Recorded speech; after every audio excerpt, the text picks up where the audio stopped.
जीत चुकी है इंडिया अपना फर्स्ट टेस्ट मैच। भाई जीत चुकी है, मतलब क्या ही टर्न अराउंड कर दिया इंडिया ने। मतलब कुछ हफ्ते पहले भाई 0% उम्मीद थी कि इंडिया जाके यार वहाँ कुछ कर भी पाएगी, क्योंकि जिस हिसाब से हम जलील हुए थे अपने घर में, न्यूजीलैंड वाइट वॉश कर गया था। उसके बाद टू बी ऑनेस्ट होप नहीं थी, बस होप भी क्या थी, कुछ नहीं था। लग रहा था यार कि कैसे मैनेज होगा, क्योंकि रोहित शर्मा नहीं है, मोहम्मद शमी, टीम में थोड़ा रिसेंट टाइम में कोलैप्स हो रहा है, 36 चीज़ें एक साथ होने लगी है। बट सडनली हम जैसे ही फर्स्ट टेस्ट मैच जीत गए ऑस्ट्रेलिया में जाके, चीज़ें बिल्कुल नॉर्मल लग रही है। ऐसा लग रहा है कि कुछ हुआ ही नहीं था। वो जो चीज़ हुई अब सब भूल चुके हैं। अब सीधा मेन फोकस आ गया है कि भाई ऑस्ट्रेलिया को ऑस्ट्रेलिया में व्हाइट वॉश करने का। ये पॉसिबल हो सकता है, ये जो अब चीज़ होने वाली है ना, मेरे को लग रहा है कि हाँ माइट बी सम चांसेस, क्योंकि देखो ऑस्ट्रेलिया की बैटिंग लाइनअप थोड़ी सी वीक है। बट जो एक चीज़ है जहाँ इंडिया को थोड़ा मे बी और अच्छा करना पड़ेगा वो है बैटिंग। बॉलिंग तो चलो ठीक है यार, ऑस्ट्रेलिया है, बॉलरों को, फास्ट बॉलरों को हेल्प मिलती है, वो जब भी अलग साइड है। बस इंडिया का अब जो आखिरी जो मेरे को लग रहा है कि जो कंसर्न रह चुका है वो है बैटिंग ऑर्डर। बस ये जो आई थिंक अब रोहित शर्मा भी अवेलेबल हो जाएगा अगले टेस्ट मैच के लिए, जो जितनी भी चीज़ें आई थिंक ये बैटिंग इंडिया और सॉलिड कर लेना, तो मैं बता रहा हूं कि यार इस बार इंडिया सही में कुछ बहुत बड़ा कर सकती है ऑस्ट्रेलिया में। जसप्रीत बुमराह भाई मैन ऑफ द मैच भी मिला, और भाई मतलब गेम चेंजर भाई जसप्रीत बुमराह का स्पेल था, जिस हिसाब से इंडिया 150 रन पे ऑल आउट हो गई थी। देखो उसके बाद भी उम्मीद सी टूट गई थी यार कुछ भी कर पाएंगे कि नहीं। बट जो बॉलरों ने भाई इंडिया का हेल्प किया, स्पेशली जसप्रीत बुमराह का जो स्पेल था, जो इंडिया जब 150 पे ऑल आउट होने के बाद जो स्पेल डाला था जसप्रीत बुमराह ने, भाई वो फायर था। एक दिन में जो आखिरी का स्पेल जो इंडिया ने डाला था बॉलिंग में डे 1 पे, 4 विकेट जसप्रीत बुमराह उसी दिन पे ले गया था, और वहीं आधा मैच टू बी ऑनेस्ट खत्म कर दिया था। क्योंकि एक सामने वाली टीम भाई 150 पे हम ऑल आउट हो चुके हैं, और ऊपर से ऑस्ट्रेलिया को आके थोड़ी सी भी लीड मिल जाती तो यार इंडिया के लिए थोड़ी मुश्किल हो जाती। इंडिया ने 532 रन का टारगेट दिया था, और ऑस्ट्रेलिया जो इस सेकंड इनिंग्स में जो ऑल आउट हो गई 238 पे ऑल आउट हो गई। तो मतलब बहुत सही कंडीशन हो रही थी बैटिंग के लिए, और जैसे बॉल थोड़ा पुराना हो रहा था तो मतलब बैट्समैन और अच्छी तरह से खेल रहे थे। क्योंकि जिस हिसाब से ट्रेवर्स हेड आज दोबारा पिच पे खड़ा हो गया था, मेरे को तो यार डर लगता है उस बंदे से, जैसे वो पिच पे 80 रन बना गया। सोच लो आज भी वो खड़े खड़े 80 रन बना गया, और सामने से मार्च से भी बैटिंग हो गई। इन दोनों की पार्टनरशिप ने थोड़ा बिलीव लगाया था कि ऑस्ट्रेलिया जीत सकती है। बट बहुत मुश्किल था यार, 532 रन कौन चेज करने बैठ रहा है इस जैसी पिच पे जो अनप्रेडिक्टेबल है। और क्योंकि अब तो क्रैक्स भी खुलना और शुरू हो गए थे, तो बॉल बस वही था, थोड़ा बॉल का ही खेल था कि जैसे बॉल थोड़ी पुरानी होने लग रही थी, थोड़ी सॉफ्ट हो रही थी, सीम स्विंग कुछ नहीं हो रही थी। उसके बाद ईजी हो रहा था बैट्समैन के लिए रन बनाना। बट भाई जब भी यार इंडिया का जो भाई कम बैक रहा है इस टेस्ट मैच में, आई थिंक वो ही इस टेस्ट मैच को अलाइव रखा। इंडिया के कम बैक ने भाई ऑस्ट्रेलिया को बैक फुट पे खड़ा कर दिया बस, वरना यार बहुत मुश्किल हो सकती थी, क्योंकि यहाँ भी डिसेंट शुरुआत मिल जाती है ऑस्ट्रेलिया को, तो यू नेवर नो, कुछ भी हो सकता था। बट बस वो ये कि बॉलरों की वजह से ये इंडिया ये वाला टेस्ट मैच जीत गई। परफेक्ट टेस्ट मैच रहा ये इंडिया के लिए, क्योंकि जिस हिसाब से इंडिया को फर्स्ट डे का 2 सेशन थे, वहां फैंस को हार्ट अटैक भी मिल गया था, जिस हिसाब से इंडिया 150 पे ऑल आउट हो गई थी। बट उसके बाद भाई बॉलरों ने मजे दिला दिए। उसके बाद फिर यशस्वी जायसवाल की बैटिंग देखने को मिल गई, केएल राहुल की तगड़ी बैटिंग देखने को मिल गई, फिर भाई कोहली साहब की 100 भी आ गई। उसके बाद दोबारा इंडिया के बॉलरों ने पूरा खत्म करके रख दिया फिर ऑस्ट्रेलिया को। तो भाई परफेक्ट टेस्ट मैच रहा है। थोड़ा स्टार्टिंग के जो पहला दिन था वहां थोड़ा लो सा लग रहे थे यार, कि बहुत मुश्किल लग रहा था, क्योंकि जिस हिसाब से 150 पे ऑल आउट हो गए थे।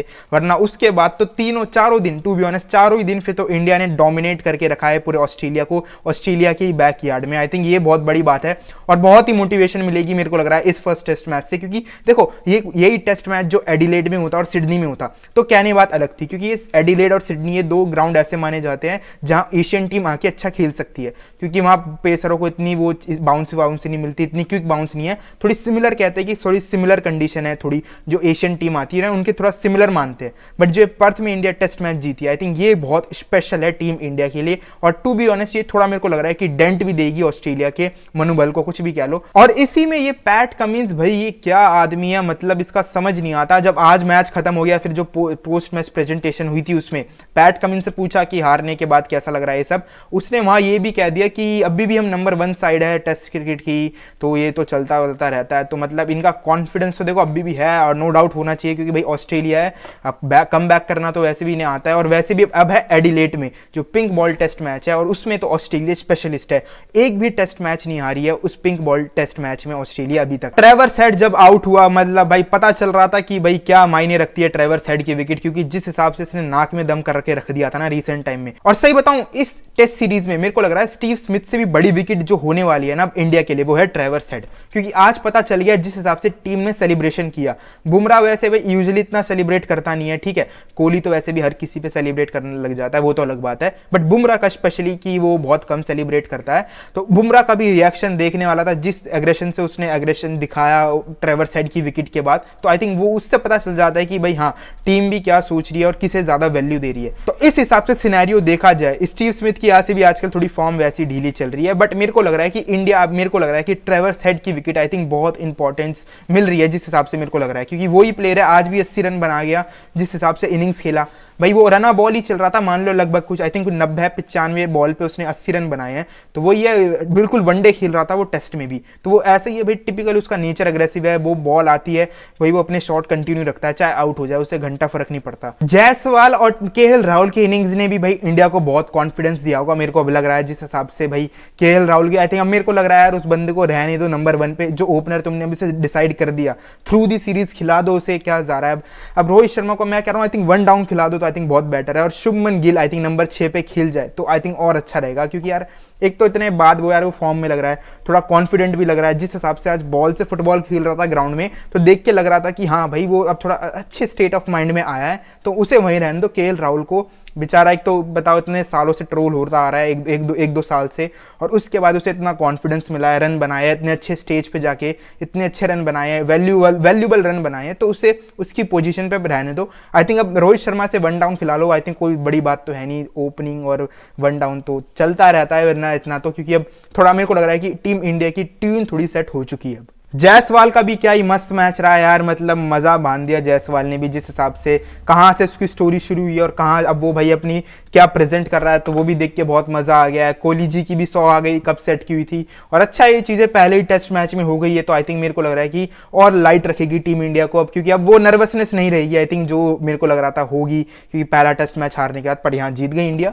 तो अब यहाँ आई थिंक मेरे को लग रहा है कि थोड़ी नर्वसनेस भी कम होगी आगे वाले टेस्ट मैचेस में, और सबके थोड़े थोड़े रन भी आ गए, बॉलरों ने विकेट भी ले ली, तो मतलब परफेक्ट टीम इंडिया का ये मैच गया है। बहुत तगड़ी सीरीज ये सेट हो चुकी है। फर्स्ट टेस्ट मैच इंडिया जीतते ही बहुत तगड़ी तरह से बॉर्डर गावस्कर ट्रॉफी सेट कर दी इंडिया ने। अब ऑस्ट्रेलिया की बारी है कि ऑस्ट्रेलिया कैसे कमबैक करेगी, क्या भाई वो काउंटर पंचेस मारेंगे, वो देखने वाली बात रहेगी अब सारी, क्योंकि अगला test match day night test match है और वो बिल्कुल ही अलग होता है रेड बॉल से कंपेयर करो तो, कि पिंक बॉल का क्या है कि वो स्विंगी होती रहती है पूरे 80 ओवर, क्योंकि आई थिंक ज़्यादा रिलायबल होती है, क्योंकि इनकी शाइन ज़्यादा लंबे तक समय तक रहती है, और सीम पोजीशन जो सीम होती है बॉल के ऊपर की, वो भी थोड़े लंबे समय तक चलती है, इतनी जल्दी खराब नहीं होती एज कंपेयर रेड बॉल। तो आई थिंक बहुत हेल्प भी मिलेगी बॉलरों को, तो वो आई थिंक वो टेस्ट मैच अब और इंटरेस्टिंग हो जाएगा, जिस हिसाब से India Australia first test match हार गई। बट भाई जसप्रीत बुमराह का स्पेल यार रिमेंबर रहेगा भाई आफ्टर एजेस तक यार, ये वाला जो जसप्रीत बुमराह ने स्पेल डाला इस पूरे दोनों इनिंग्स में, रिमेंबर रहेगा, क्या बॉलिंग की, मतलब मजा आ गया पूरा single handedly, to be honest first innings में पूरा अलग खड़ा करके रख दिया था इंडिया को, जिस हिसाब से स्पेल डाल के गया था जसप्रीत बुमराह, तो वो देख के तो भाई अलग ही मजा आ गया देख के, क्योंकि एज अ कैप्टन भी फर्स्ट टाइम था और एज अ बॉलर भी काम करना था, तो दोनों चीज बहुत तगड़ी तरह से हैंडल की जसप्रीत बुमराह ने, और मजा आ गया। अब देखो क्या होता है आने वाले टेस्ट मैचेस में। और आज के बस यहीं तक, मिलता हूं आपको जल्द क्रिकेट की ऐसी अगली वीडियो में। वीडियो जरूर अच्छी लगी तो वीडियो को जरूर लाइक कर देना, अभी तक चैनल सब्सक्राइब नहीं किया तो मेक श्योर करके जाना कि चैनल सब्सक्राइब कर दो, एंड सी यू देन।